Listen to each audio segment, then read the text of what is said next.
All right, y'all see me. It's your boy. You see me. You definitely see the book. So I got my phone in my hand because I need to read some of y'all, right? So this was Mashana now. Just to make it clear. So Sunday, Pastor said he wants us to read Exodus chapter 3. He said start there. So I've been reading it since Sunday. Today is Thursday, whatever. So I've been reading every morning. But yesterday, Mashana and I said, wait a minute. We're going to stop at verse 1. I'm like, what? He said, stay at verse 1. So I'm going to read verse 1 of y'all. Exodus chapter 3, verse 1. I want y'all to pay attention to this because it's just some nuggets in here. Now, Moses, Moses man, staff, Red Sea. You know what I'm talking about. Bam, mountain, see God, put his head down. You feel me? Okay, we there.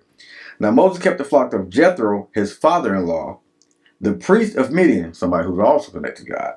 And he led the flock to the backside of the desert. And he came to the mountain of God, even to Horeb. And God said, stop. I said, what? He said, so I'm going to say something.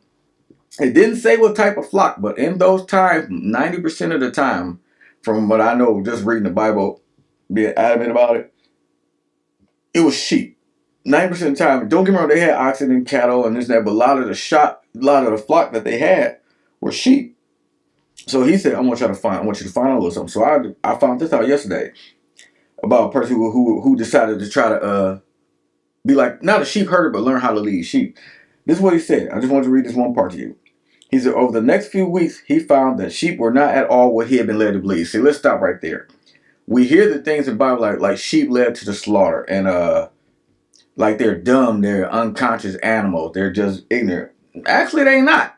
I'm finna tell you what they had to say. Pay attention to your boy. Pay attention. Well, we going somewhere. They could by turns be headstrong, independent, distracted, energetic, lackadaisical, and self-absorbed, as well as blind flock followers. He validated that they were indeed ungovernable when hungry, when they wanted to eat. He couldn't give them do right. He learned too that the life of a sheep was not one of solitude and serenity, but rather one of constant watchfulness, hard work, and moments of sheer panic. In some, he found that sheep were indeed a lot like people, and leading them was a lot like leading. So let me get back to this. So in this chapter, in chapter 3, this is where Moses gets his chance, God, the burning bush.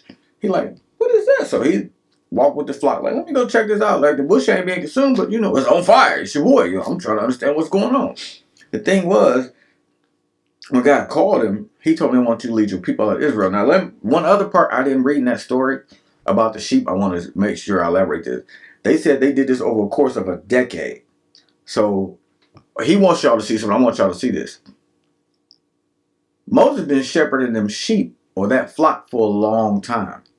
See, what we had to understand and what God showed me was this. Moses was in being prepared. Even though he may not have been spoke eloquently, like you see how I just did that, like I stuttered a little bit and I stumbled my words. That's how Moses was. But the whole thing was about being prepared. See, I want y'all to grasp this.